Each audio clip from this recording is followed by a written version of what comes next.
আসসালামু আলাইকুম। Technique easy এডুকেশনের পক্ষ থেকে নবম দশম শ্রেণীর শিক্ষার্থীদের জানাচ্ছি শুভেচ্ছা। চলো কয়টা নৈর্ব্যক্তিক নিয়ে আলোচনা করি। কি বলছে দেখো তো, এইচআইভি সংক্রমণের পর কত বছর পর্যন্ত রোগের লক্ষণ শরীরে প্রকাশ পায় না। আসলে এই জায়গাটা হচ্ছে তোমার বছর হবে না, এই জায়গাটা হচ্ছে মাস কথাটা হবে। কত মাস পর্যন্ত এই এইচআইভি ভাইরাসটা তোমার দেহে প্রবেশ করার পর লুকানো অবস্থায় থাকে, তারপরে যে হচ্ছে তার লক্ষণগুলা বা সিমটমগুলা বাইরে প্রকাশ পাওয়া শুরু করে। তাহলে এইচআইভি কি? এটা হচ্ছে একটা ভাইরাসের নাম, হিউম্যান ইমিউনি ডিফিসিয়েন্সি ভাইরাস। এই ভাইরাসটা যখন অ্যাটাক করে বা তোমার দেহে যখন প্রবেশ করবে, তখন তোমার কি হবে? এইডস রোগটা হবে। এই যে এইডস হওয়া বা এইচআইভি ভাইরাসের সংক্রমণ, এটা তোমার দেহে ভাইরাসটা প্রবেশ করার পরে 6 মাস পর তোমার সিমড্রোমগুলো দেখা দিবে। তাহলে 6 মাস পরে দেখা দিবে, 7-8 এই মাসগুলোতে তোমার শরীরের লক্ষণ প্রকাশ পাইতে থাকবে। কিন্তু আমাদেরকে এখানে জিজ্ঞেস করছে প্রকাশ পায় না। খেয়াল করে দেখো, এরকম এমসিকিউগুলো কিন্তু একটু কেয়ারফুল থাকবা, যে লাস্টে দিয়ে না ওয়ার্ডটা লাগাই দেয়। না লাগাই দিলে কত বছর পর্যন্ত শরীরে লক্ষণগুলো প্রকাশ পায় না? তাহলে 5 মাস পর্যন্ত, বা এখানে হচ্ছে বছর ওয়ার্ডটা ভুলে দিছে, 5 মাস পর্যন্ত তোমার প্রকাশ পায় না। 6 মাস যখন হয়ে যায় তখন হচ্ছে তোমার লক্ষণগুলো বাইরে প্রকাশ পাওয়া শুরু করে। এরপরে দেখো সংক্রামক রোগ কোনটি? এই যে এইচআইভি সংক্রমণ রোগটা হচ্ছে তোমার, এখানে অপশনগুলোর দিকে তাকাইলে আমরা এইডসটাকে দেখতে পাই। একটু আগেই আমি বলছি যে এইচআইভি ভাইরাসের সংক্রমণে কি হচ্ছে, এইচআইভি ভাইরাসের সংক্রমণেই কিন্তু তোমার এইডস রোগটা হচ্ছে। তাহলে এখানে সংক্রমণ রোগ কোনটা? এইডস হচ্ছে আমাদের সংক্রমণ রোগ। অর্থাৎ এটা হচ্ছে তোমার একজন থেকে আরেকজনে খুব সহজে ছড়ায় যেতে পারে। তারপরে দেখো ফুল ফর্ম জিজ্ঞেস করছে, এইডস এর পূর্ণরূপ কি? এই যে পূর্ণরূপটা, অ্যাকোয়ার্ড ইমিউনি ডিফিসিয়েন্সি সিনড্রোম। এখন এই যে প্রথম যে ওয়ার্ডটা, এটা সবগুলাতে সেম। তারপরে দেখো আমি বলছি ইমিউনি, ই আছে লাস্টে, কিন্তু যেখানে যেখানে ইমিউনো ওই জায়গাটা আমি সহজেই বাদ দিয়ে দিতে পারতেছি। তাহলে খ আর ঘ আমার আগে থেকেই বাদ। এরপরে ক নাম্বারটার দিকে তাকাও, হিউম্যান না, অ্যাকোয়ার্ড ইমিউনি ডিফিসিয়েন্সি সিনড্রোম। আর এইখানে কি একটা অফ দিয়ে দিছে, অফ কিন্তু পূর্ণরূপের ভিতর আমাদের আসবে না, সিম্পটম বলছে এখানে। তাহলে ক নাম্বারটা হচ্ছে এখানে আমার উত্তর। কি বলছি আমি? Acquired ইমিউনি deficiency syndrome. এরপরে এইচআইভি নিচের কোনটিকে আক্রমণ করে? এইচআইভি ভাইরাসটা যেটা হচ্ছে তোমার এইডসের জন্য দায়ী ছিল, এইটা কিন্তু ভাইরাস, আর রোগের নাম হচ্ছে এইডস। এখন লোহিত রক্তকণিকা, অনুচক্রিকা, রক্তরস নাকি শ্বেত রক্তকণিকা, কোথায় এইচআইভি ভাইরাসটা আক্রমণ করে? আমরা জানি আমাদের শ্বেত রক্তকণিকা কি করে? আমাদের রোগ প্রতিরোধ ক্ষমতাটা বৃদ্ধি করে। তোমার দেহে বাইরে থেকে যদি কোনো জীবাণু প্রবেশ করে, সেক্ষেত্রে শ্বেত রক্তকণিকা সেটাকে মেরে ফেলে। আবার হচ্ছে ধরো তোমার অ্যালার্জি প্রতিরোধ করা, এই যে নিরাপত্তা, শরীরের নিরাপত্তা প্রদানের কাজটা করে হচ্ছে আমাদের শ্বেত রক্তকণিকা। তাহলে এইচআইভি ভাইরাস যখন তোমার দেহে প্রবেশ করতেছে, তখন সে শ্বেত রক্তকণিকাটাকে নষ্ট করে ফেলে, যার কারণে তোমার দেহের রোগ প্রতিরোধ ক্ষমতাটা কমে যায়, বা আমাদের ইমিউন সিস্টেম অনেক বেশি লো হয়ে যায় এবং বিভিন্ন জীবাণু আমাদের দেহে বাসা বাঁধে। যার জন্য এইচআইভি ভাইরাসটা প্রবেশ করে তোমার না যতটুকু ক্ষতি করতো, অন্যান্য অনেক অনেক রোগ তোমার দেহে যখন অবস্থান করতেছে, তখন তুমি দুর্বল হয়ে যাচ্ছ, অথবা ওই রোগটা থেকে তুমি কেন জানি সুস্থই হইতে পারবা না। কারণ ওই শ্বেত রক্তকণিকার যে কাজটা, রোগ প্রতিরোধ করার কাজটা, সে হচ্ছে এই এইচআইভি ভাইরাসটা হচ্ছে কমায় ফেলায়। তাহলে কোথায় গিয়ে আক্রমণ করতেছে? শ্বেত রক্তকণিকাকে আক্রমণ করতেছে। আর আমাদের শ্বেত রক্তকণিকার কাজই হচ্ছে তোমার জীবাণু ভক্ষণ করা এবং রোগ প্রতিরোধ ক্ষমতা তৈরি করা। আর বাকিগুলোর কাজ কিন্তু রোগ প্রতিরোধ করা না। দেখো লোহিত রক্তকণিকা কি করে?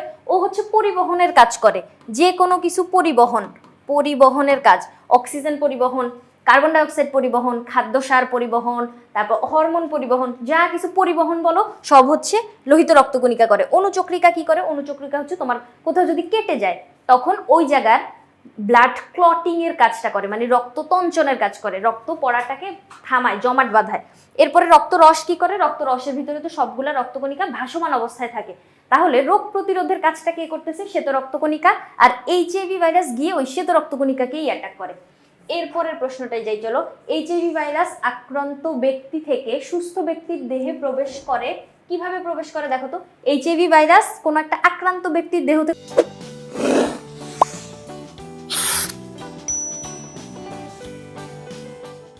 সুস্থ ব্যক্তির দেহে কিভাবে প্রবেশ করতে পারে?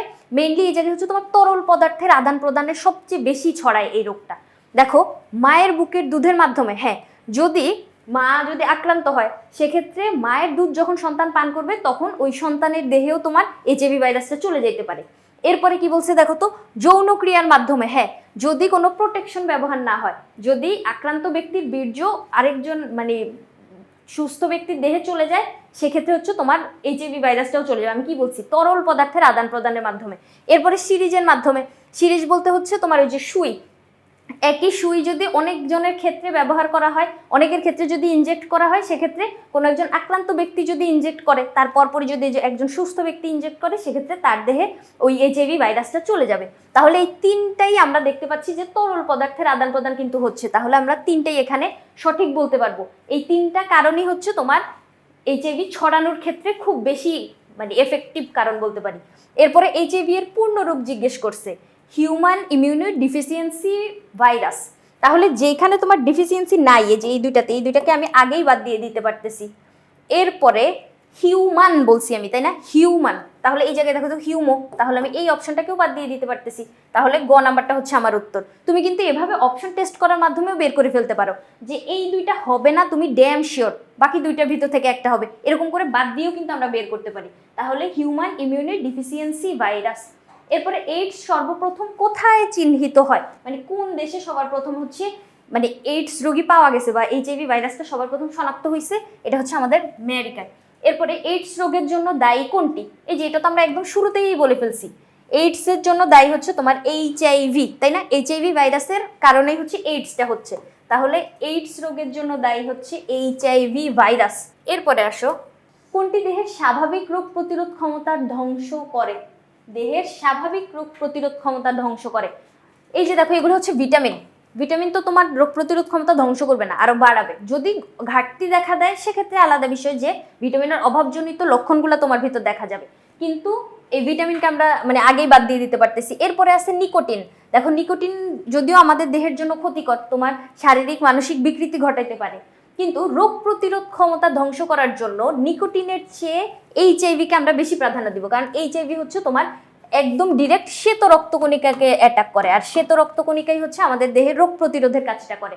তাহলে শ্বেত রক্তকণিকাকে ধ্বংস করতেছে এইচআইভি, যার জন্য রোগ প্রতিরোধ ক্ষমতা ধ্বংস করে, আমরা এইচআইভিকে বলবো।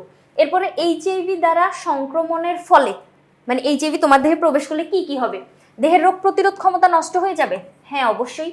শরীরে নানা রকম বিরল রোগের সংক্রমণ ঘটবে, হ্যাঁ ওই যে আমি কি বলছিলাম যে এইচআইভি যদি তোমার দেহে প্রবেশ করে সেক্ষেত্রে ও যতটুকু না ক্ষতি করবে তার চেয়ে অন্যান্য রোগ বাসা বাঁধা শুরু করবে। মানে একটা রোগ যদি হয় ওটা আর ভালো হবে না। তোমার ধরো জ্বর হইলো, তুমি জানো জ্বর হইলে কি খাওয়া লাগে, কাশি হইলো কাশির ওষুধ খাচ্ছ, কিন্তু এরপরেও দেখবা যে ওই মানে জায়গাটা থেকে তুমি উন্নতি করতে পারতেছো না বা তোমার শরীরের অবস্থা ভালো হচ্ছে না, সবগুলো জীবাণু তোমার দেহে প্রবেশ করে বসবাস করা শুরু করে দিবে, কারণ শ্বেত রক্তকণিকাটাই তো অ্যাটাক হয়ে গেছে, যার জন্য শরীরের নানা রকম বিরল রোগের সংক্রমণ ঘটতে থাকে।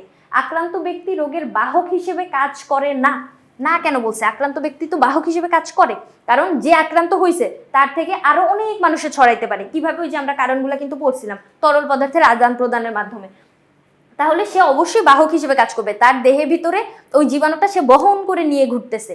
তাহলে অবশ্যই আমাদের তার থেকে একটা ডিস্টেন্স মেনটেন করা উচিত, অথবা ওই যে তার ব্যবহার্য জিনিসপাতি আমরা যাতে ব্যবহার না করি ওই দিকে হচ্ছে কেয়ারফুল থাকতে হবে। তাহলে আক্রান্ত ব্যক্তি রোগের বাহক হিসেবে কাজ করে, এখানে যেহেতু না বলছে তাহলে আমি এই অপশনটা নিতে পারবো না। 1 আর 2 নম্বরটা এখানে সঠিক, তাই না, 1 আর 2 নম্বরটা। তাহলে দেখো এই জায়গাটায় আমরা কতগুলো এমসিকিউ সমাধান করলাম, যেটা হচ্ছে তোমার এইচআইভি ভাইরাস নিয়ে।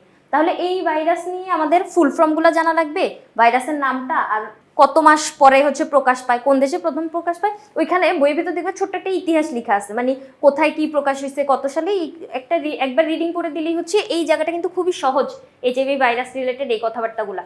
তাহলে আশা করি বুঝাইতে পারছি। পরবর্তী পর্ব দেখার আমন্ত্রণ রইল। ধন্যবাদ সবাইকে।